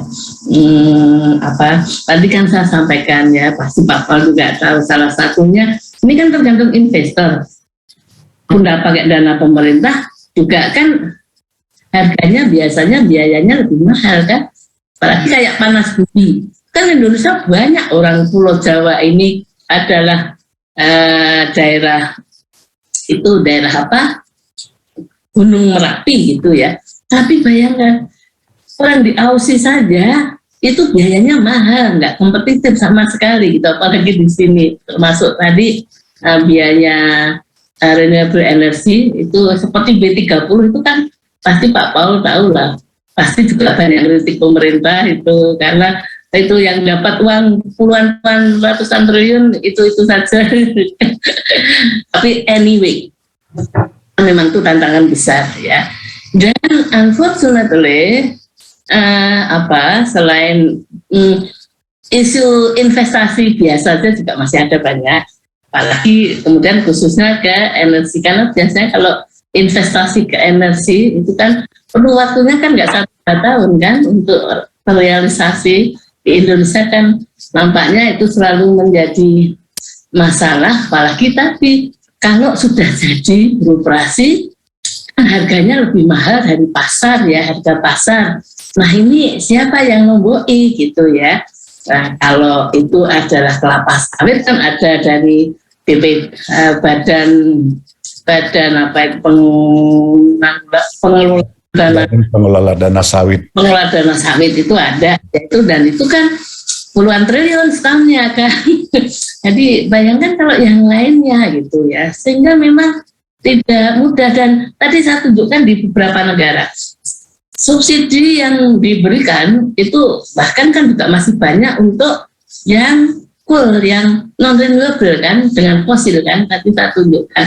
Di Indonesia itu juga masih hampir semuanya fosil gitu ya, dan kalaupun ada yang lainnya kan kecil sekali dibandingkan dengan yang subsidi ataupun yang terkait dengan fosil ya. Dan oleh karena itulah ini memang tantangan kita. Tadi saya sampaikan diantaranya kemudian kan sekarang di G20 ini kan didiskusikan gimana transisi energi agar supaya renewable. Nah ini kan ya masalah yang dihadapi Indonesia bukan hanya Indonesia, meskipun negara maju mungkin lebih bisa mengatasinya dengan baik. Kalau negara sedang berkembang tentunya tidak lebih mudah ya, tapi kerjasama antar negara mungkin akan membantu gitu ya. Dan itulah sekarang ikuti aja perkembangan di G20. Saya berharap sih nanti come out sesuatu yang sehingga membuat renewable energy itu menjadi benar-benar lebih mudah diimplementasikan, dan juga termasuk karena ini kan tekanan harga minyak yang meningkat, ekonomi yang mulai pulih, dan juga perang ya, mudah-mudahan perang segera selesai. Ini akan membuat begitu harga energi naik $100 itu kan sebenarnya renewable energy menjadi semakin kompetitif, dan ya ke depan kan harga fuel energi dan harga energi ataupun oil akan semakin naik, sehingga mestinya renewable energy juga akan, ataupun oil ya, itu menjadi kompetitif sehingga akhirnya transisi menjadi lebih mudah. Dan harapan saya juga pemerintah itu membenahi agar supaya berbagai support itu diberikan ya, seperti tadi saya tunjukkan, termasuk bank-bank ya, termasuk juga pemerintah, Pemda. Karena kan begitu kita bicara investasi energi itu sampai Pak RT aja kan juga ngurusi kan gitu. Pak RT, RW, Pak Lurah gitu ya. Demikian Bung Paul, mudah-mudahan Bung Paul ini saya tahu dia udah tahu Bu, tapi ya nggak apa-apa. Terima kasih. Terima kasih. Demikian Pak Paul, sudah cukup? Boleh tambah dikit Bu? Boleh Pak, silakan. Prof Sri, jadi begini kira-kira. Ini kan Maret itu harga batu bara itu sekitar $400 per ton. Kemudian seandainya harga market itu yang digunakan atau PLN membeli batu bara dengan harga pasar, itu berarti harga listrik itu jauh di atas harga saat ini. Bisa jadi mencapai Rp2.000 per kilowatt hour. Sementara harga listrik, jadi PLN itu bisa membeli karena bisa menyediakan harga listrik murah itu karena subsidi dan juga karena harga batu baranya di cap. Ibu mungkin bisa bayangkan itu kan ada PLTU 2000 megawatt di daerah Cilegon yang punya itu ada salah satu konglomerat, biaya investasinya itu sekitar 3,5 sampai 4 miliar US dollar. Dengan peraturan pemerintah yang ada, Permenkeu nomor 35, itu mereka akan dapat tax holiday untuk sampai 20 tahun. Energi terbarukan karena kebanyakan skala kecil, dia tidak akan mendapatkan insentif seperti yang Ibu gambarkan tadi gitu loh. Nah, ini yang membuat harga energi terbarukan itu menjadi seolah-olah mahal, padahal sebenarnya karena fosilnya disubsidi seperti yang Ibu sampaikan tadi. Itu Bu, makasih. Ya, Makasih Pak Paul. Silakan Ibu Prof. ya saya kira karena memang disubsidi ya, makanya nanti saya sampaikan kalau harga minyak naik ya, itu kan nanti sebenarnya renewable katakanlah basisnya itu kan kalau tidak disubsidi itu kan makin kompetitif ya. Tapi kan di Indonesia kalau menyangkut hasil hidup orang banyak, biasanya pemerintah akan melakukan subsidi karena sebenarnya kalau harga minyak $100 sebenarnya banyak renewable energy yang kompetitif ya, tapi kalau di bawah itu yang memang tidak kompetitif dengan kondisional kalau tidak kalau ada subsidi pemerintah yang namanya kan ada distorsi di market sehingga ya itu kan tergantung subsidinya berapa. Nah, apakah semuanya disubsidi? Kan katanya kalau yang pemakaian listrik besar juga subsidinya pelan-pelan akan dihilangkan. Jadi saya kira demikian, tapi itu true benar itu. Terima kasih. Ya, terima kasih Prof. Sri Adiningsih. Pertanyaan selanjutnya Mas Panji. Ya, terima kasih Silakan. Prof. Sri, selamat siang. Ya, terima kasih sebelumnya kepada Prof. Sri untuk paparannya, karena sangat bermanfaat untuk kami-kami ini yang melakukan disertasi, Prof. Jadi tadi Ibu sebutkan, Prof. sebutkan pentingnya green economy, ya, peran green economy terkait dengan penerapan ESG atau lingkungan dan sosial. Saya melihat di sini bahwa terkait dengan perusahaan-perusahaan yang listing di Bursa Efek Indonesia yang memang dia melaporkannya pada sustainability report, di mana pertanyaan saya adalah sebenarnya bisa nggak sih Indonesia ini menerapkan secara mandatori atau mewajibkan perusahaan-perusahaan untuk melaporkan kaitan dengan ESG ini, Prof. Lalu kalau kita mengacu pada negara-negara lain, sebenarnya negara lain sudah menargetkan perusahaan-perusahaan untuk mewajibkan laporan sustainability ini, Prof. Karena kita kadang-kadang kesulitan untuk melihat kelengkapan dari laporan sustainability report yang dikeluarkan oleh perusahaan, Prof. Ya, sudah cukup? Cukup, Prof. Cukup, oke. Silahkan Prof. Sri Adiningsih. Ini Saudara Panji, tadi saya cerita mengenai proper ya. Proper itu kan, saya tidak tahu apakah sebenarnya ada ketentuan sih yang kapasitasnya apa, ada kriterianya lah, itu harus proper gitu ya. Dan kalau tidak itu bagaimana? Mestinya ada penalti ya. Tapi apakah benar-benar di Indonesia semua yang harus ikut proper gitu ya? Saya nggak yakin ya. Saya dulu melakukan penelitian sudah lama banget ya, tapi saya tahu bahwa sekarang yang ikut proper lebih banyak dan yang green good juga lebih banyak ya. Dan apakah untuk perusahaan yang lainnya ini yang go public, tapi juga mestinya kan yang signifikan besar lainnya juga ya.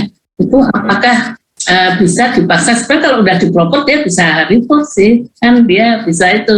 Nah, propernya good loh atau green gitu ya. Pasti kalau good apa green mereka akan cepet-cepet ya. Saya ingat waktu kalau kita jalan-jalan ke daerah kawasan industri itu ada tulisan dalam tahun ini tidak ada satupun kecelakaan tenaga kerja. Ingat ya kalau Bapak itu pergi ke pabrik-pabrik itu ada kan? Kalau kita wah yang bagus, tapi kalau nggak bagus mungkin enggak ya. Sehingga sebenarnya kalau itu diproper, dan mestinya kalau yang gede go public itu mestinya diproper, sehingga dan kalau sudah diproper sebenarnya ya kalau BEI itu tinggal untuk menyampaikan reportnya proper, dan saya kira biasanya mereka akan menyampaikan reportnya proper ya. Hanya saya tidak yakin apakah semuanya itu di proper, terutama yang mencantumkan pasti yang bagus lah ya, green atau gold. Tapi kalau black, merah ataupun biru mungkin tidak, tapi itu adalah sebenarnya tergantung pada otoritas dan apakah teoreticalnya bisa, pasti mestinya bisa, hanya apakah ya kalau mungkin juga perlu timing yang baik, perlu persiapan, karena apa yang terjadi kalau begitu direportkan ya, itu malahan menimbulkan gejolak ya, sehingga perlu persiapan yang baik, sehingga kalau tadi saya sampaikan di luar negeri kan juga mulai ada, kemudian kalau produk ada itu ya hitam atau hijau, saya tidak tahu, kayaknya di Indonesia belum semuanya kan. Kalau yang hijau biasanya mungkin mereka nggak masalah, tapi kalau hitam kan apakah mereka akan berani? Nah, itu yang bisa saya jawab, Mas Panji. Ya, oke, terima kasih Prof. Sri. Bagaimana Mas Panji? Sudah cukup? Ya, cukup, Prof. Masih ada yang mau ditanya? Cukup, Prof. Cukup. Ya. Kembali tadi Mas Arif, bagaimana ya Mas Arif tadi? Sudah. Mas Arif? Mas Arif sudah keluar dari Zoom. Sudah keluar dari Zoom. Sekarang silakan Mas Jerry. Silakan Mas Jerry. Halo, Prof. Ya. Maaf, suara saya terdengar, Prof? Dengar. Oh, baik, ya. Ya, terima kasih Prof. Eti kesempatannya, dan Prof. Ari, salam kenal, Prof. Saya mahasiswa S3 di bimbingannya di bawah Prof. Eti. Tadi terkait dengan Prof. Sri tadi memaparkan tentang sektor kelautan, Prof. Ya, Indonesia kan luas juga, SDGs 14. Mungkin ada pencerahan, Prof, dari Prof. Sri terkait Indonesia nih lautnya luas, tapi kenapa pembangunan sektor di kelautan perikanannya ini berkurang atau kurang masif gitu? Apakah masih banyak bank yang belum ke sana atau bagaimana? Itu mungkin bisa memberikan pencerahan. Dan tadi mungkin saya Pak Paul, ketemu Pak Paul di sini, salam kenal. Dan juga terkait pembangunan energi terbarukan, kebetulan pernah aktif di climate finance. Ini sekedar sharing aja, mohon izin Prof. Ari. Jadi salah satunya itu terhambatnya pembangunan energi terbarukan karena perbankan Indonesia yang masih corporate finance. Indonesia tidak bisa project finance kalau tidak salah. Proyeknya tidak bisa diagunkan. Berbeda dengan luar negeri, itu menjadi tantangan sekarang kenapa menjadi high cost biaya untuk energi terbarukan. Mohon itu aja mungkin. Mohon tanggapannya. Prof. Sri. Pak Dery, silahkan Ibu Prof. Sri Adiningsih untuk. Baik, terima kasih. Saudara Dery, laut, saya itu ingat ya, waktu itu pernah saya ngajar di kampus di Norway. Jadi di Norway itu kan mereka bangga sekali negara bahari. Dan anak ulang tahun itu hadiahnya biasanya kalau ditunggu kapal kecil. Oh, ya. Jadi waktu itu saya punya teman dosen di sana, dia bilang anaknya ulang tahun, waktu itu SMP dibelikan kapal kecil. Saya kemudian ingat di Indonesia, kita ini kan sejak kecil kita negara bahari, tapi kan nampaknya kita ini tidak benar-benar, bahkan kalau kita ke Indonesia Timur pun juga gaya hidup bahari itu kan hanya mungkin di pulau-pulau kecil karena terpaksa ya sekolah harus pakai kapal gitu ya. Dan ya meskipun sebenarnya kita kaya sekali dengan sumber daya laut yang kalau kita kelola dengan baik mestinya besar sekali ya. Hanya nampaknya memang karena saya tidak tahu apakah karena kebetulan pejabat-pejabat yang menjabat itu banyak kan orang-orang yang biasanya budaya baharinya ataupun juga perhatiannya pada bahari nggak sebesar itu ya, karena Indonesia sendiri itu juga sebagai negara bahari, kita kecintaan kita kepada bahari dalam artian benar-benar bukan hanya wah aku cinta bahari, tapi benar-benar cinta dan melakukan dan ditunjukkan dengan kehidupan sehari-hari kita kan nampaknya belum. Tadi saya ceritakan di Norway itu mereka anak-anak tuh mimpinya kalau ulang tahun diberi kapal kecil gitu ya, tapi ini itu. Dan sebenarnya sudah mulai sih ya. Saya tuh dulu waktu di Ketua Bandung-Beras kalau jalan sepi gitu lihat sebelahan gitu ya, ada Pelindo dan Perindo sebelahan itu di beberapa tempat. Pelindo itu kayak hotel bintang 5, Perindo itu kayak maksud saya bintang 5, yang satu bahkan not even Roseman. Iya. Betul. Jadi itu kan menunjukkan betapa perhatian gitu ya. Jadi kalau kita kan di Pelindo terus orang Perindo datang jemput, saya setelah dari Pelindo kan Perindo didatang, nanti jangan berharap kita seperti ini dulu gitu. Kita itu dulu. Jadi yang di sana kelihatan daerah kumuh gitu itu Perindo. Meskipun sekarang sudah mulai dibangun pelan-pelan ada ya. Jadi itu adalah refleksi kita ya. Saya berharap bahwa pembangunan perikanan, dan karena memang kita kaya, ini mestinya kita sebagai negara bahari dengan kekayaan kita ini bisa digarap dengan lebih baik ya. Ya saudara kan bisa melakukan kajian penelitian nanti disampaikan ke kementerian yang terkait pemerintah ya dengan Prof. Eti ataupun juga dengan tim dari Trisakti, karena memang itu tantangan besar kita. Sedih sekali saya lihat begitu ya. Padahal kalau saya suka menonton di TV itu ya, di luar negeri mereka mengambil tuna dengan cara canggih itu yang ditumbak. Maksud saya harganya satu ikan tuna bisa miliaran rupiah. Saya bayangin apa Indonesia nggak ada ya di lautan kita yang luas itu, termasuk di zona ekonomi eksklusif kita. Saya yakin pasti ada ikan tuna besar seperti itu ya. Tapi apakah kemudian diizinkan ya untuk kapal besar? Karena kan itu kalau di laut itu mereka bisa berminggu-minggu toh itu yang ambil tuna. Hanya kan ada pelarangan kapal besar semacam itu.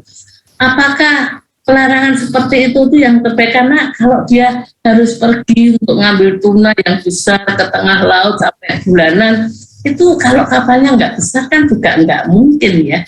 Untuk logistik dan juga nggak worth it lah katakanlah biaya dengan cost dan benefitnya gitu ya. Sehingga memang menurut saya itu perlu kecintaan ke bahari pertama. Kedua juga berbagai kebijakan kita ya, kita jangan mengungkuri laut, tapi kita cintai laut dan kemudian kita garap gitu ya. Karena sayang sekali kalau tidak, karena memang salah satu kekayaan kita di sana, dan mudah-mudahan belum banyak yang rusak ya, karena hutan kita kan sudah banyak yang rusak ya, sehingga kita bisa memperoleh dari situ. Kemudian tadi apa EBT? Ya sih, tadi mungkin ya makanya kan perlu perlakuan khusus dari finance untuk energi ataupun semuanya yang green ya. Indonesia masih baru mulai, tadi saya tunjukkan negara lain dan Indonesia dan peringkat kita, karena kita masih baru mulai ya. Mudah-mudahan kalau sudah mulai, dan OJK kan punya taksonomi green economy ya, mudah-mudahan nanti juga makin berkembang dan juga makin banyak, sehingga kita akan bisa lebih baik lagi, terutama tentunya termasuk di dalam EBT, termasuk juga green lainnya yang agar supaya kalau diproses semuanya juga baik gitu ya. Dan itu memang peranan lembaga keuangan termasuk bank itu penting sekali, karena at the end of the day bisnis semuanya kan harus berhubungan dengan lembaga keuangan, dan mereka investasi tumbuh berkembang tergantung, sehingga kalau di situ dikunci dengan bahwa ada klausul yang memberikan insentif jika melaksanakan green ataupun berkelanjutan ataupun juga yang ramah lingkungan, saya percaya bisnis itu biasanya luas dan mereka mendapatkan manfaat, pasti akan diambil manfaat tersebut. Demikian ya, mudah-mudahan sudah beberapa. Terima kasih. Terima kasih Prof. Sri. Wah, Pak Dery ini kan ini nih konsultan. Ya, nanti itu sukses Pak Terry. Ya, selanjutnya tadi ini ada yang muncul. Tadi sepertinya ada yang angkat tangan Ibu Dr. Komsiah ya? Oh enggak tadi. Tadi kok ada angkat tangan. Ya, kalau tidak siapa yang akan menanyakan lagi? Masih ada? Ayo mompong ini. Prof, mompong. sedikit berdiskusi dengan Prof Sri. Mas Adam. Prof Sri dengan Adam, Prof, gitu, mahasiswa Trisakti, doktoral. Prof, memang green ini kan apa-apa dikonsepkan, dikaitkan apa-apa green. Bisnis jualan green-greenan gitu loh, Prof, ya. Sama dengan Prof Sri, Adam juga apa-apa diusahakan tadi pakai kertas bolak-balik. Nah, mau ke minimarket, ya kalau deket ya nggak usah pakai motor, jalan kaki. Nah, itu kan meminimalisir karbon, Prof. Dengan yang tadi Prof sampaikan sepanjang pemaparan materi Prof, itu seperti yang saat WFH pada puncak-puncaknya, COVID pada puncaknya langit menjadi biru. Berarti kita, misalnya tadi ini ya Prof ya, ketika banking itu memberikan fasilitas atau insentif terhadap bisnis yang green, lalu itu akan mengunci bisnis-bisnis itu menjadi green, tapi apakah tidak lebih langsung pada titiknya, Prof, kalau kita itu menyentuh kepada personal-personalnya, masyarakatnya gitu. Kalau misalnya kita ini materi tentang sustainability, tentang green itu masuknya sudah di universitas, apakah mungkin Prof, jika kedepannya ini dari sisi akademisi ini kita sudah memasukkan materi ataupun kurikulum itu tidak hanya di tingkat universitas, Prof. Jadi environment consciousness, awareness itu apakah mungkin kita mulai ajarkan, timbulkan materinya itu dari minimal dari sekolah menengah pertama gitu, dari mulai SMP, SMA gitu, seperti itu Prof. Agar maksudnya masyarakat Indonesia itu sudah dibiasakan bukan hanya ketika dia dewasa lalu membuka atau menjalankan bisnis dengan konsep green, tapi dia sudah dari awal aware gitu terhadap lingkungan gitu Prof. Seperti apa untuk terkait dengan kurikulum yang kita masukkan nanti di ini Prof, di tingkat sekolah gitu Prof. Terima kasih Prof. Ya, terima kasih Mas Adam. Monggo Prof Sri. Saudara Adam, ya saya setuju ya, karena kan paling banyak dampaknya dan yang berpengaruh itu adalah gaya hidup kita. Dan kita masing-masing sebenarnya kalau kita kan termasuk kalau kita orang tua kan selalu punya tim asisten gitu ya. Kan saya dengan gaya hidup green saya tinggal pakai ini bolak-balik ini sampai bulan nih, udah baca udah susah ini ya. Dan mereka katanya setelah mereka kerja juga mereka itu juga nggak bisa kemudian boros-borosan dengan kertas ya, katanya begitu. Lihat ibu dulu juga saya pakai sih Bu. Jadi biasanya pakai contoh sehingga saya kira kita masing-masing yang peduli dan juga ingin ya gaya hidup kita termasuk lingkungan kita, anak, cucu atau ponaan atau di kantor. Ya kalau di kantor kita green nanti kan juga stafnya Prof ET itu kalau green pasti stafnya juga lah. Misalkan pulang itu listrik ngatiin, pasti stafnya juga akan ikut-ikutan. Tapi kalau enggak ya enggak, termasuk kadang-kadang kan takut, ini kan kertas sudah bolak-balik kok masih dipakai, nanti bosnya marah. Nah enggak apa-apa, saya dulu juga waktu saya ketua Bantu Impres juga enggak apa-apa ini kertas begini. Bahkan kalau itu amplop itu saya coret nanti itu bolak-balik dipakai bisa berkali-kali. Saya ingat profesor saya di Illinois dulu juga begitu, saya pakai begitu. Jadi ini kayak gini nggak apa-apa loh ya, ini tidak berarti nggak menghormati ya, kan hanya untuk internal, kalau keluar kan harus proper gitu ya. Tapi saya setuju, saudara ada memang mudah-mudahan juga di sekolah-sekolah dan di rumah-rumah kita mulailah termasuk makan, jangan membuang makanan tadi 300 Iya, 300 triliun. Jadi kita ini nggak tahu, saya dulu dari kecil saya kalau makan tuh bersih tuh biasanya piring saya sampai satu apa butir nasi. nasi itu satu nasi. Nanti ditakutin Prof, nanti ayamnya mati kalau nggak habis malamnya. Katanya gitu. Dan kalau itu di tempat meeting apa itu kadang-kadang nggak sopan kok, itu piringnya bersih kerapat atau ya. Tapi kan saya itu kadang-kadang begini, saya tuh nggak tegel gitu membuang makanan, sehingga pasti kalau saya ngambil saya bersihkan gitu ya. Kecuali kalau dikasihnya memang banyak gitu ya. Kalau ngambil sendiri biasanya ya habisan sampai butir nasi terakhir gitu ya. Ya, kalau kita paling enggak dengan cara seperti itu, orang sekitar kita dan juga kita gaya seperti itu kita dulu kan juga dididik. Saya ingat waktu itu kan dididik kalau makan dihabisin loh. Nah, gitu. Sekarang mungkin nggak lagi ya karena udah pada hidup muda cari itu sehingga nggak habis nggak apa-apa, padahal kan mestinya dari kecil dididik kalau makan dihabisin, kalau nggak ngambil dikit ya. Termasuk baju ya, kelihatannya simpel mudah ya, tapi kalau nggak penting nggak usah beli, kalau beli memang dipakai gitu ya, karena kan itu tetap aja resources, mengambil dari alam gitu ya. Sehingga banyak hal lah menurut saya yang dari paling simpel, kertas, listrik, termasuk pakai air. Bapak Ibu, saya tuh ingat sekali waktu di Dubai, ya ada iklan itu ya. Jadi kalau sikat gigi ditutup itu katanya kalau di Dubai itu berapa yang dihemat. Jadi kemudian saya juga sekarang praktek kalau sikat gigi setelah umur itu saya matikan sikat gigi, nanti ambil lagi. Termasuk mandi, kalau pas bersabun itu juga air sama, sesimpel itu.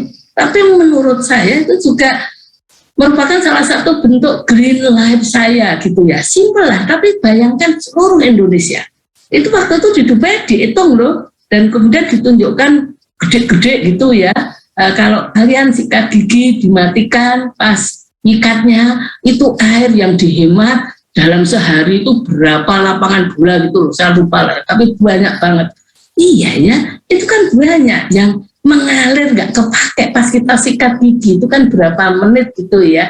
Kan ada orang yang sikat gigi lama, bayangkan termasuk kalau kita menyabun itu ya, pakai sabun itu kan airnya mengalir terus, itu kan banyak hal yang simpel, termasuk tentunya makanan ya dan lain-lainnya yang sesimpel itu semuanya sebenarnya yang kita lakukan berpengaruh pada lingkungan kita. Jejak kita, jejak pada alam itu akan ada, dan itu juga nggak bisa dihapus karena akan ada, paling tidak kalau semuanya melakukan hal yang sama, ke anak cucu kita nanti hanya dapat alam yang sudah rusak, dan itu jejaknya tetap ada sampai kapanpun juga. Demikian nih Saudara Adam, mudah-mudahan Saudara Adam juga green life-nya itu ditularkan ke lingkungannya. Marilah kita semuanya kita hidup green, karena jejaknya akan selalu ada dan sampai kita mati sampai kapanpun juga. Karena kalau kita semuanya merusak alam ya nggak bisa diapa-apakan, tapi kalau kita merawat alam ya itu akan kemudian yang akan datang itu akan mendapatkan alam yang indah, yang sehat, yang hijau, yang kita tuh masih segar udaranya ya Prof. Iyalah, ini waktu pandemi itu loh. Iya, betul. Iya. Biru indah ya. Terima kasih Prof Sri, ya Prof Eti, terima kasih. Ya, terima kasih Prof Sri, mantap sekali ya pesannya, green life ya. Ya. Boleh sedikit menambahkan? Oh ya, silakan Bu Dr. Yvonne Agusti. Ya, sesuai tadi dengan apa yang dikatakan oleh Prof Tri, itu kalau di apartemen di luar negeri itu malah mahasiswa dikasih jam, dikasih waktu, bawah mandi itu cuman boleh 10 sampai 15 menit. Nah, kebaya showernya itu tidak digunakan terlalu lama. Ya itu aja apa namanya, salah satu contoh. Kalau di kita belum bisa sampai seperti itu. Kemudian yang kedua itu kalau barang-barang elektronik di luar negeri itu ada dua harga. Satu itu adalah price dari misalnya kulkas, tetapi ada satu price lagi itu adalah berapa banyak listrik yang harus dibayar. Jadi sempat bertanya, ini kok ada dua harga, yang mana yang betul? Terus dia cerita, ini kalau yang ditempelkan di kulkasnya itu adalah harganya kulkas. Tapi kalau yang di sampingnya itu adalah biaya listriknya menggunakan kulkas itu selama 1 tahun. Nah, kalau di Indonesia itu masih belum ada yang keterangan seperti itu. Karena kalau di Indonesia itu cuman kita melihat jumlah wattnya yang dipakai, misalnya mesin cuci, kalau dulu kan startingnya 700 watt, tapi sekarang sudah bisa sekitar antara 300 sampai 400. Jadi itu sudah banyak berkurang. Nah, itu yang dilakukan oleh beberapa perusahaan elektronik, termasuk Hitachi, Fujitsu ya, dan juga perusahaan Jepang yang lainnya, semua dikurangin ya jumlah penggunaan listriknya, sehingga itu berdampak kepada konsumen. Konsumen tidak terlalu banyak membayar listriknya. Oke, mungkin itu aja tambahannya. Terima kasih. Ya, terima kasih Bu Dr. Yvonne Agustin ya. Ini pakarnya green ini Bu Dr. Yvonne Agustin ini ya. Ya, terima kasih. Wah, ini diskusinya ini juga seru dan ya sangat menarik dan sangat menambah wawasan bagi kita semua. Cuman sayang ini waktunya sudah habis ya, pukul 2 kurang 5 menit ya. Dengan terpaksa seminar ini kita akhiri. Terima kasih tak terhingga bagi Ibu Prof. Dr. Sri Adiningsih atas waktu dan sharingnya yang luar biasa. Semoga Allah akan membalas semua kebaikan-kebaikan yang Prof. Sri sampaikan di kami. Kemudian di kami juga semoga bisa bermanfaat bagi individu-individu maupun bagi institusi kami. Dan yang paling saya harapkan kembangkan hasil sharing ini tadi dalam bentuk penelitian. Ya, demikian. Terima kasih banyak bagi para dosen, kemudian para mahasiswa ya atas partisipasinya hari ini. Sekali lagi kepada Ibu Prof. Sri Adiningsih, terima kasih banyak. Sehat selalu. Sampai ketemu di lain waktu. Terima kasih. Acara kita tutup. Assalamualaikum warahmatullahi wabarakatuh. Waalaikumsalam. Waalaikumsalam. Salam. Terima kasih.